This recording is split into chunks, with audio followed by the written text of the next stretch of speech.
Շղարշիկի միջնակարգ դպրոցի աշակերտներին Արծվանիկի Պոչամբարի գործունեությունը անչափ հետաքրքրել է, որոշել են նախագծային աշխատանք սկսել ուսումնասիրության կենտրոնում պահելով կառույցը։ Հենց այդ նպատակով ճանաչողական այցեր կազմակերպվել։ Ընտրել ենք Պոչամբարը, ցանկացել ենք ուսումնասիրենք։ Զանգեզուրի պղնձամոլիբդենային կոմբինատը մշտապես բաց է ու պատրաստակամ տրամադրելու անհրաժեշտ մանրամասներ ու տեղում ներկայացնելու աշխատանքային գործընթացը։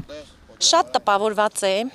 իրականում այսպես չէի պատկերացնում, պատմելով, նկարներով, բայց երբ ինքս ականատես եմ, իրականում հրաշք է։ Աշխատողներն էլ,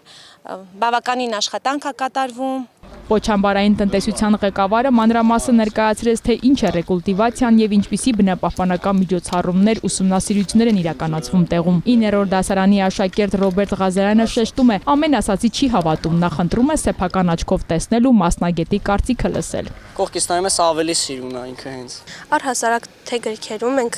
գրքերից նայել ենք, այդքան էլ ինֆորմացիա չենք գտել եւ Վիկիպեդիայում ենք նայել, կային ոչ հստակ փաստեր Պոչամբարի մասին ու երբ որ եկանք շփվեցինք Պոչամբարի ղեկավարի հետ, ավելի շատ ինֆորմացիա իմացանք, քան որ մինչև այդ գիտեինք։ Շատ բաներ կար, որ սխալ էին գրել ու մենք անգամ զարմացանք, որ ոնց կարա էլի ինտերնետում համացանցում տենց բան գրված լինի։ Դպրոցականների կարծիքով այս մեկ այցն էլ բավարար էր տեղեկատվությամբ հարուստ նախագծային աշխատանք մշակելու համար։ Փաստերը մասնագետների հնչեցրած հիմնավոր կարծիքներն են եւ տեղում արված տեսանյութերն ու լուսանկարները, իսկ անվտանգության կանոնների պահպանումը առաջնայինը։ Հերմինե Միքայելյան, Ռոբերտ Օհանջանյան, Սյունիք լուրեր։